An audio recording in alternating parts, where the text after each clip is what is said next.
வணக்கம். இது வசந்தத்தின் இரவு நேர பிரதான செய்திகள். செய்திகளோடு இணைந்து கொள்ளும் நாம் AM அஸ்கர், சாம்பவி குமாரலிங்கம். விரிவான செய்திகளுக்கு முதலில் இன்றைய தலைப்புச் செய்திகள்.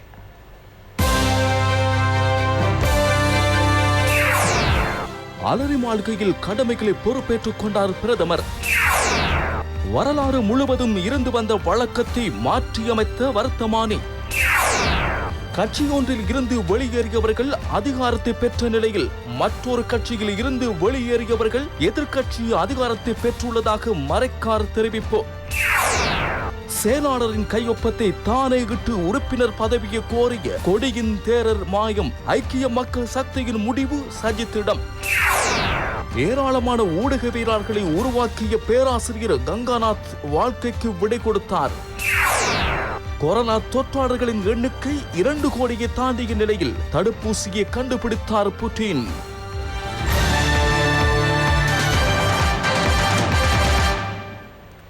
அவை இன்றைய தலைப்புச் செய்திகள். தொடர்வென விரிவான செய்திகள்.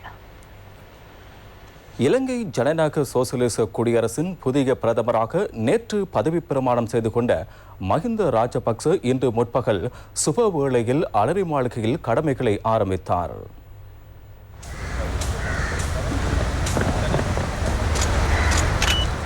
பிரதமர் மஹிந்த ராஜபக்ஷ முதலில் அலரி மாளிகையில் உள்ள அரச மரத்திற்கு அருகாமையில் சமய வழிபாடுகளில் ஈடுபட்டதன் பின்னர் ஆசீர்வாதம் பெற்றுக் கொண்டார். பின்னர் அலரி மாளிகையின் பிரதான மண்டபத்தில் அவர் கடமைகளை ஆரம்பித்தார்.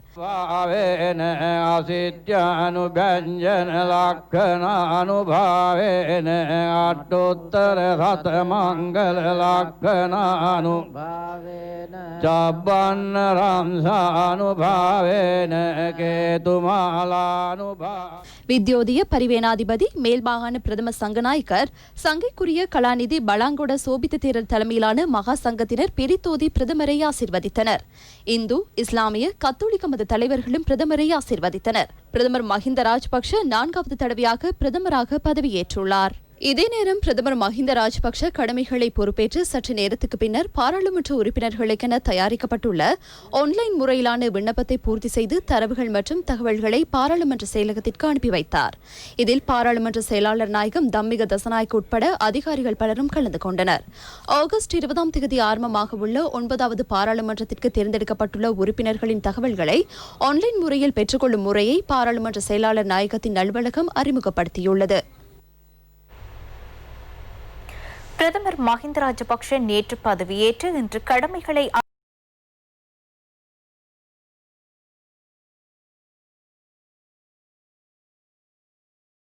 ஆரம்பித்ததை முன்னிட்டு அம்பாறை மாவட்ட மக்கள் தமது மகிழ்ச்சியை வெளிப்படுத்தியுள்ளனர்.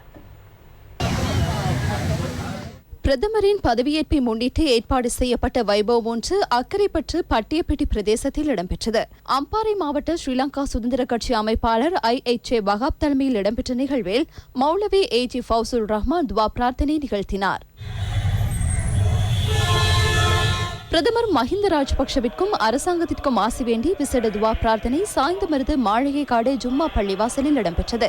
சாய்ந்தமருது மாளிகைக்காடு ஜும்மா பள்ளிவாசல் தலைவர் YM ஹனீஃபா தலைமையில் இடம்பெற்ற நிகழ்வில் மஸ்ஜிதுல் அக்பர் ஜும்மா பள்ளிவாசல் பிரதம இமாம் மௌலவி MHM ரிஃபாய் துவா பிரார்த்தனை நிகழ்த்தினார்.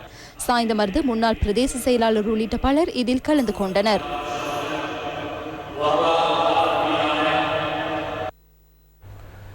வரலாற்றில் முதற் தடவையாக அமைச்சரவை பதவியேற்பதற்கு முன்னர் அமைச்சுக்களின் கட்டமைப்பு அதிவிசேட வர்த்தமானி அறிவித்தல் மூலம் வெளியிடப்பட்டுள்ளது. அமைச்சர்கள் பதவியேற்று பல நாட்கள் கடந்த பின்னரும் அவர்களுக்கான அமைச்சுக்கள் வர்த்தமானியில் பிரசுரிக்கப்படாமல் காலம் வீணடிக்கப்பட்டுள்ளது. அந்த வரலாற்றை மாற்றியமைத்து புதிய முயற்சி முன்னெடுக்கப்பட்டுள்ளது. 28 அமைச்சுக்கள் 40 ராஜாங்க அமைச்சுக்களின் அமைச்சு கட்டமைப்புடன் கூடிய அதிவிசேட வர்த்தமானி அறிவித்தலை ஜனாதிபதி கோட்டாபய ராஜபக்ஷ வெளியிட்டுள்ளார். இதுவரை இருந்த முறைகளை முற்றாக மாற்றி அமைத்து அமைச்சுக்களுக்கான பொறுப்புகள் குறித்த நிறுவனங்களுக்கான சட்ட திட்டங்கள் அடங்கியதாக இந்த வர்த்தமானி அறிவித்தல் வெளியிடப்பட்டுள்ளது.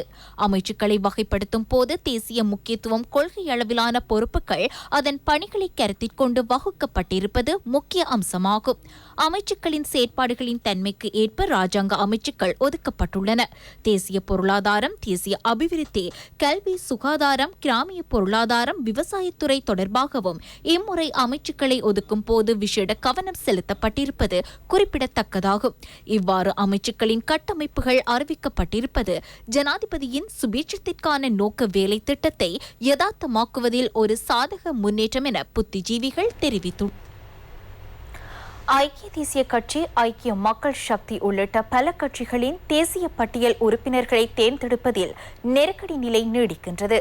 இந்நெருக்கடியை தீர்த்து வைக்கும் வகையில் ஐக்கிய மக்கள் சக்தி இன்று விசேட கூட்டம் ஒன்றை நடத்தியது. ஐக்கிய மக்கள் சக்திக்கு 7 தேசிய பட்டியல் உறுப்பினர்கள் கிடைத்துள்ளனர். அதற்கு உறுப்பினர்களை தேர்ந்தெடுப்பது தொடர்பாக கட்சிக்குள் கருத்து முரண்பாடுகள் ஏற்பட்டுள்ளதாக அறிவிக்கப்படுகின்றது. உறுதியளித்தபடி தேசிய பட்டியல் உறுப்பினர்களை பெற்றுத்தர தவறினால் தமது கட்சி உறுப்பினர்கள் சுயாதீனமாக செயற்பட போவதாக ரவ் ஹக்கீம், ரிஷாட் பதியுதீன், மனோ கணேசன் ஆகியோர் தெரிவித்துள்ளனர். இந்த பின்னணியில் ஐக்கிய மக்கள் சக்தி பிரதிநிதிகள் சஜித் பிரேமதாச தலைமையில் இன்று விசேட சந்திப்பொன்றை நடத்தினர். அதனைத் தொடர்ந்து தேசிய பட்டியல் உறுப்பினர்களை தேர்ந்தெடுப்பதற்கு எடுக்கப்பட்ட தீர்மானங்கள் தொடர்பாக கட்சி பிரதிநிதிகள் ஊடகவியலாளர்கள் சந்திப்பில் இவ்வாறு கருத்து வெளியிட்டனர். ஒரு இணக்கப்பாட்டுக்கு நாம் வருவோம். அதில் எந்த பிரச்சனையும் இல்லை. எமது சகோதர கட்சிகளுடன் நாம் பேச்சுவார்த்தை நடத்தியுள்ளோம். இதனை விட கூடுதலான உறுப்பினர்கள் கிடைப்பர் என நாம் எதிர்பார்த்தோம். 7 உறுப்பினர்கள் மாத்திரமே கிடைத்திருக்கின்றனர். கட்சியின் பொதுச் செயலாளர் உள்ளிட்ட பல முக்கியஸ்தர்கள் தேர்தலில் போட்டியிடாமல் உள்ளனர்.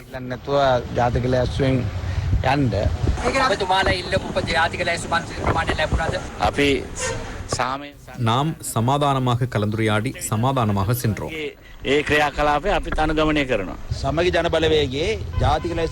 ஐக்கிய மக்கள் சக்தியின் தேசிய பட்டியல் தொடர்பான விடயம் இன்னும் பேசப்படுகிறது, நிறைவடையவில்லை. இவ்விடயத்தை ஐக்கிய மக்கள் சக்தியின் தலைவர் சஜித் பிரேமதாசவிடம் ஒப்படைத்துள்ளோம்.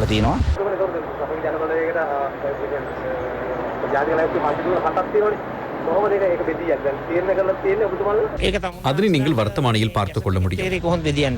ஐக்கிய தேசிய கட்சிக்கு கிடைத்த ஒரு தேசிய பட்டியல் உறுப்பினர் தொடர்பாக தொடர்ந்தும் நெருக்கடி நிலை தொடர்கின்றது. நேற்று கூடிய செயற்குழு கூட்டத்தில் இறுதி முடிவு எட்டப்படவில்லை. அந்த தேசிய பட்டியல் உறுப்பினர் பதவியை முன்னாள் சபாநாயகர் கரு ஜெயசூரியவை ஏற்றுக்கொள்ளுமாறு கட்சியினால் வேண்டுகோள் விடுக்கப்பட்டுள்ளது. அது குறித்து கரு ஜெயசூரிய இதுவரை பதில் அளிக்கவில்லை. ஐக்கிய மக்கள் சக்தியும் கரு ஜெயசூரியவிற்கு தேசிய பட்டியல் உறுப்பினர் பதவியொன்றை ஏற்றுக்கொள்ளுமாறு அழைப்பு விடுத்துள்ளதாக அறிவிக்கப்படுகின்றது. இதுவரை ஐக்கிய தேசிய கட்சியும் தேசிய மக்கள் சக்தியும் தேசிய பட்டியல் உறுப்பினர் பதவி தொடர்பாக இதுவரை இறுதி முடிவிற்கு வரவில்லை என அறிவிக்கப்படுகின்றது. இதே நேரம் தேசிய மக்கள் சக்திக்கு ஒதுக்கப்பட்ட தேசிய பட்டியல் உறுப்பினராக பலரின் பெயர்கள் முன்மொழியப்பட்டுள்ள நிலையில் முன்னாள் பாராளுமன்ற உறுப்பினர் விமல் ரத்நாயக்க மற்றும் கலாநிதி ஹருணி அமரசூரிய ஆகியோரின் பெயர்களும் முன்மொழியப்பட்டுள்ளன. இதுவரை தேசிய பட்டியல் உறுப்பினராக யாரை தெரிவு செய்வது என்பது குறித்து தேசிய மக்கள் சக்தியினால் இறுதி முடிவு எட்டப்படவில்லை. இம்முறை பொதுத் தேர்தலில் அப்பே ஜனபல கட்சிக்கும் ஒரு தேசிய பட்டியல் உறுப்பினர் கிடைத்துள்ளது. இதற்கு சங்கைக்குரிய கலகொட அத்தே ஞானசார தேரரின் பெயரை முன்மொழிய இணக்கம் எட்டப்பட்ட நிலையில் நெருக்கடி தலை தூக்கியுள்ளது. அக்கட்சியின் பதில் செயலாளராக இருக்கும் சங்கைக்குரிய வேதனிய விமலதிச தேரர் அப்பே ஜனபல கட்சியினால் பாராளுமன்றத்தை பிரதிநிதித்துவப்படுத்த தானே தேர்ந்தெடுக்கப்பட்டுள்ளதாக தேர்தல்கள் ஆணைக்குழுவிற்கு கடிதம் ஒன்றை அனுப்பி வைத்துள்ளார். அத்துடன் அவர் காணாமல் போயுள்ளதாக அறிவிக்கப்படுகின்றது. எனினும் அவர் நேற்றைய தினம் மாவனல்ல உத்துவங்கந்த பகுதி வீடொன்றில் இருந்ததாக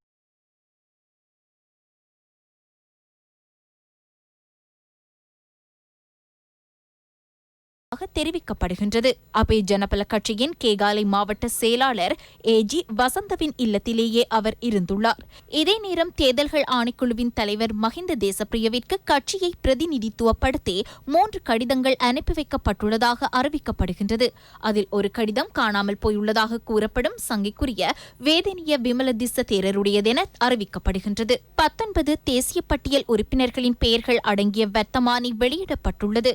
தேர்தல்கள் ஆணைக்குழுவின் தலைவர் மஹிந்த தேசப்பிரிய மற்றும் ஏனைய உறுப்பினர்களான என்ஜி அபேசேகர, ரத்ன ஜீவன் ஹூல் ஆகியோரின் அங்கீகாரத்துடன் இவ்வர்த்தமானி வெளியிடப்பட்டுள்ளது. அரசியல் அமைப்பின் 99வது பிரிவின் கீழ் பாராளுமன்ற உறுப்பினர்களாக தேர்ந்தெடுக்கப்பட்டுள்ளமை தொடர்பாகவே இவ்வர்த்தமானி வெளியிடப்பட்டுள்ளது. வரலாற்றில் முதற் தடவையாக ஒரு கட்சியிலிருந்து வெளியேறிய குழுவொன்று ஆட்சி புரியும் அதே நேரம் ஒரு கட்சியிலிருந்து வெளியேறிய மற்றொரு குழு பிரதான எதிர்க்கட்சியாக மாறியுள்ளதாக பாராளுமன்ற உறுப்பினர் SM மரைக்கார் கொழும்பில் இடம்பெற்ற ஊடக சந்திப்பில் தெரிவித்தார். මේ මැතිවරණයේදී විශාල පණිවිඩයක් මේ රටේ ජනතාව දීලා තියෙනවා. இந்த தேர்தல் மூலம் மக்கள் ஒரு மிகப்பெரிய செய்தியை வழங்கியுள்ளார்கள். முதல் தடவையாக ஒரு கட்சியிலிருந்து பிரிந்து சென்ற ஒரு கட்சி ஆட்சி அதிகாரத்தை கைப்பற்றிய நிலையில் ஒரு கட்சியிலிருந்து பிரிந்து சென்ற மற்றொரு கட்சி எதிர்க்கட்சியாக மாறியுள்ளது. கடந்த நல்லாட்சியின் போது காணப்பட்ட கயிறெழுப்பு மற்றும் முதுகெலும்பற்ற நல்லாட்சி அரசாங்கத்தை மக்களே நிராகரித்து விட்டார்கள். 1994ஆம் ஆண்டு ரணில் விக்ரமசிங்க இக்கட்சியை பொறுப்பேற்கும் போது 43% இருந்த அதன் வாக்கு வங்கியை இன்று 2.15% குறைத்துவிட்டு அவர் வெளியேறப் போகிறார். சிலர் 2% கட்சியின் தலைவர்களாக முயற்சிக்கிறார்கள். அவர்கள் பாராளுமன்ற உறுப்பினர்களும் அல்ல. සමහර අය 102 පක්ෂේ නායකයා වෙන්න try කරනවා. පාර්ලිමේන්තු මන්ත්‍රීලත් නෙමෙයි දයකොල්ලක්. எதிர்க்கட்சி பொதுத் தேர்தலை ஒத்திவைக்க மேற்கொண்ட முயற்சி வாக்காளர்கள் அளித்த வாக்குகள் மூலம் தெளிவாகியுள்ளதாக பாராளுமன்ற உறுப்பினர் முகமது முசம்மில் ஊடக சந்திப்பில் தெரிவித்துள்ளார். එක්සත් ජාතික පක්ෂය කියන්නේ මේ වටේ පැරණිතම දේශපාලන ஐக்கிய தேசிய கட்சி இந்த நாட்டின் மிக பழைய ஒரு கட்சியாகும். மக்களை இழந்து கொண்ட ஒரு கட்சியாக அக்கட்சி மாறியுள்ளது. சஜித் பிரேமதாச கடந்த ஜனாதிபதி தேர்தலில் 55 லட்சம் வாக்குகளை பெற்ற நிலையில் இம்முறை அது 20 லட்சத்தினால் குறைவடைந்துள்ளது. கடந்த தேர்தலுக்கு முன்னர் சஜித் பிரேமதாச, சம்பிக்க ரணவக்க, ராஜித், அனுர திசாநாயக்க போன்றோர் தேர்தலை ஒத்திவைப்பதற்காக நீதிமன்றம் தோறும் சென்று பாரிய முயற்சிகளை மேற்கொண்டனர். கொரோனா 2வது அலை பற்றி கூறி அவர்கள் இதற்காக முயற்சித்தனர். இதற்கான காரணத்தை தேர்தல் முடிவுகள் மூலம் புரிந்து கொள்ளலாம். මේකට හේතුව මේ මැතිවරණ ප්‍රතිඵල වලින්ම පැහැදිලිව පේනවා. தேசிய பட்டியல் தொடர்பாகவும் அவர் அங்கு கருத்து வெளியிட்டார். අපි බලාපොරොත්තු වෙනවා දැන් විද්වතුන් ගැන මහලු புத்திஜீவிகள் பற்றி குரல் எழுப்பிய புத்திஜீவிகள் அரசியலுக்கு வர வேண்டும் என கூறிய அனுர திசாநாயக்க தேசிய பட்டியல் மூலம் எந்த புத்திஜீவியை நியமிக்கப் போகிறார் என்று பார்ப்போம்.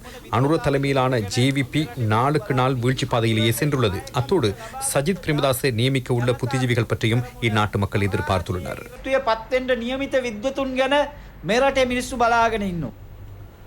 புதிய தலைமைத்துவத்தின் முக்கியத்துவத்தை ஐக்கிய தேசிய கட்சி தலைவர் ரணில் விக்ரமசிங்க தெளிவாக குறிப்பிட்டுள்ளதாக அக்கட்சி வெளியிட்டுள்ள அறிக்கையில் குறிப்பிடப்பட்டுள்ளது. பாராளுமன்றத்தின் முன்னாள் உறுப்பினர்கள் மற்றும் கட்சியின் சிரேஷ்ட உறுப்பினர்களுடன் நேற்று இடம்பெற்ற சந்திப்பின் போது திரு விக்ரமசிங்க இதனை தெரிவித்துள்ளார். தலைமைத்துவம் தொடர்பாக சம்பந்தப்பட்டவர்களுடன் கலந்துரையாடி அடுத்த செயற்குழு கூட்டத்தில் அறிவிக்குமாறு அவர் குறிப்பிட்டுள்ளார். கட்சியை முழுமையாக மறுசீரமைத்து வெற்றி பாதையில் இட்டுச் செல்வதற்கான திட்டங்கள் வகுக்கப்பட வேண்டும் என ரணில் விக்ரமசிங்க சுட்டிக்காட்டியுள்ளார். கடந்த 24 மணித்தியாலங்களுக்குள் 29 கொரோனா தொற்றாளர்கள் பூரண குணமடைந்து வைத்தியசாலைகளை விட்டு வெளியேறியுள்ளனர். இதுவரை 238 பேர் மாத்திரமே வைத்தியசாலையில் சிகிச்சை பெற்று வருவதாக தொற்று நோய் மருத்துவ பிரிவு தெரிவிக்கின்றது.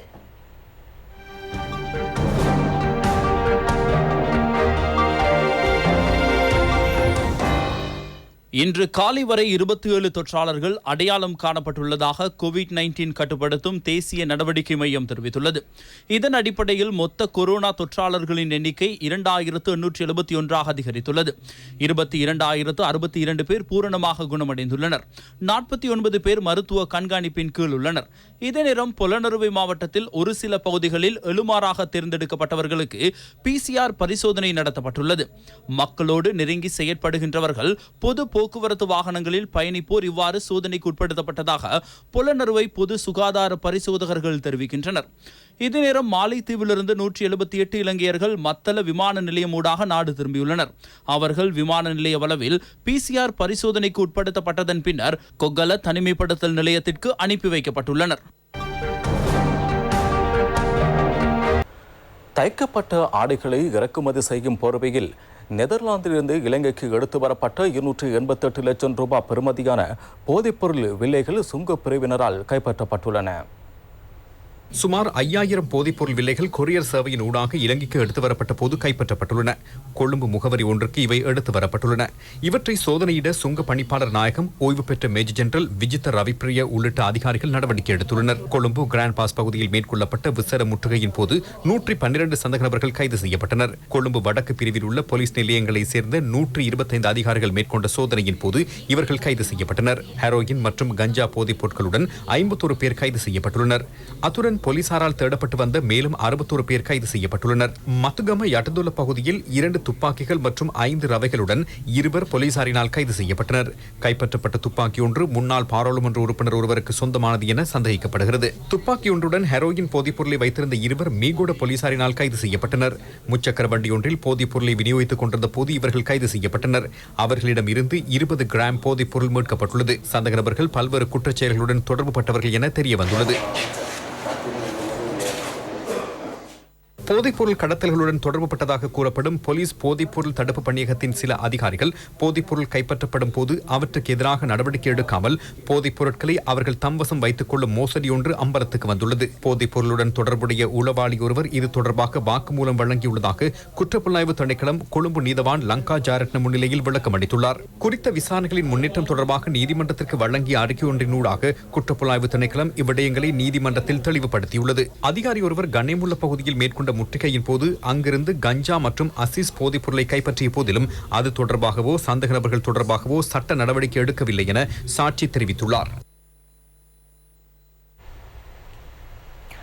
ஊடகத்துறையில் பல்லாயிரக்கணக்கானோர் பயிற்றுவித்த பேராசிரியர் தம்மிக்க கங்காநாத் திசாநாயக்க காலமானார். தம்மிக்க கங்காநாத் திசாநாயக்க நோய்வாய்ப்பட்டு சிகிச்சை பெற்று வந்த நிலையில் தனது 62வது வயதில் இன்று காலமானார். ஸ்ரீ ஜாவர்தனபுர பல்கலைக்கழகத்தின் சிங்களம் மற்றும் ஊடகத்துறை கல்வி பிரிவின் தலைவராகவும் அவர் பணியாற்றியுள்ளார். அத்துடன் தேசிய தொலைக்காட்சி, சுயாதீன தொலைக்காட்சி ஊடக வலையமைப்பிலும் அவர் தலைவராக செயல்பட்டுள்ளார். பேராசிரியர் தம்மிக்க கங்காநாத் திசாநாயக்க பல நூல்களையும் எழுதியுள்ளார். பத்திரிகைகளிலும் அவர் கட்டுரைகளை எழுதி வந்துள்ளார். இதன் ஊடாக வாசகர்களை கவர்ந்த ஒரு எழுத்தாளராகவும் அவர் திகழ்ந்தார். அத்தோடு ஜப்பானின் இலங்கைக்கான தூதுவராகவும் சில காலம் பணியாற்றியுள்ளார். மறைந்த பேராசிரியர் தம்மிக்க கங்காநாத் திசாநாயக்கவின் பூத உடல் மத்தேகொட சம்புத்தி மாவட்டத்தில் உள்ள இல்லத்தில் அஞ்சலிக்காக வைக்கப்பட்டுள்ளது. இறுதிக்கிரியைகள் தொடர்பில் பின்னர் அறிவிக்கப்படும்.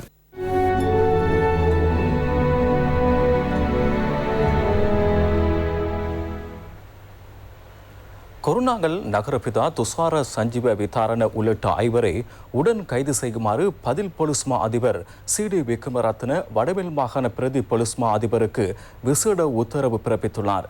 இதே நேரம் தம்மை கைது செய்ய பிறப்பிக்கப்பட்டுள்ள பிடிபிராந்தை வலுவிழக்க செய்யுமாறு கோரி நகரபிதா மனு தாக்கல் செய்துள்ளார்.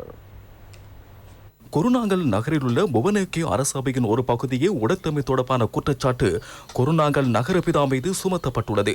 இது தொல்பொருள் பெறுமதியுடைய கட்டடமாக அறிவிக்கப்படவில்லை என நகரபிதா தெரிவித்துள்ளார். தொல்பொருள் சட்டத்தை அடிப்படையாக கொண்டு தான் உள்ளிட்டோருக்கு எதிராக போலீசார் விசாரணைகளை ஆரம்பித்து தம்மை கைது செய்வதற்கு பிடிபிராந்து பெற்றுக்கொள்ளும் செயற்பாடு முற்றிலும் சட்டத்துக்கு முரணானது என மனுவில் குறிப்பிட்டுள்ளார்.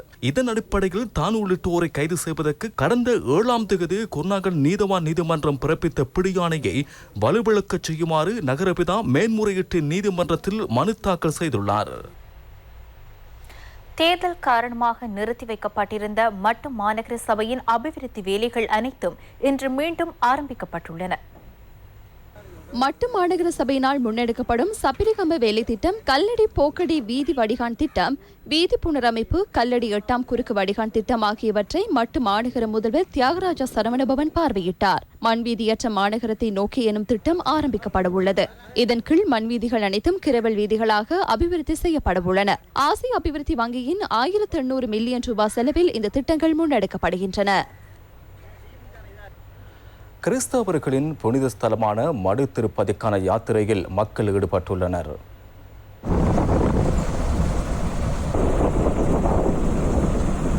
முல்லைத்தீவில் இருந்து பல நூற்றுக்கணக்கான பக்தர்கள் மடு திருத்தலத்திற்கு யாத்திரை செய்கின்றனர். மடு அன்னையின் திருத்தலத்தில் இடம்பெறவுள்ள திருவிழாவிற்காக பல நேர்த்திக் கடன்களை வைத்து பக்தர்கள் பாத யாத்திரை செல்கின்றனர். இன்று காலை முதல் ஒட்டு சுட்டான் மாங்குளம் வீதி வழியாக பல நூற்றுக்கணக்கான பக்தர்கள் மடு திருத்தலத்திற்கு பாத யாத்திரை சென்றனர். மடு திருத்தலத்தில் எதிர்வரும் 15ஆம் திகதி உற்சவம் இடம்பெறவுள்ளது. இத்துடன் வசந்தம் தொலைக்காட்சியின் இரவு நேர பிரதான செய்தி அறிக்கை நிறைவடைகின்றது. எமது அடுத்த பிரதான செய்தி அறிக்கையினை நாளை மதியம் 1 மணிக்கு எதிர்பாருங்கள். வணக்கம்.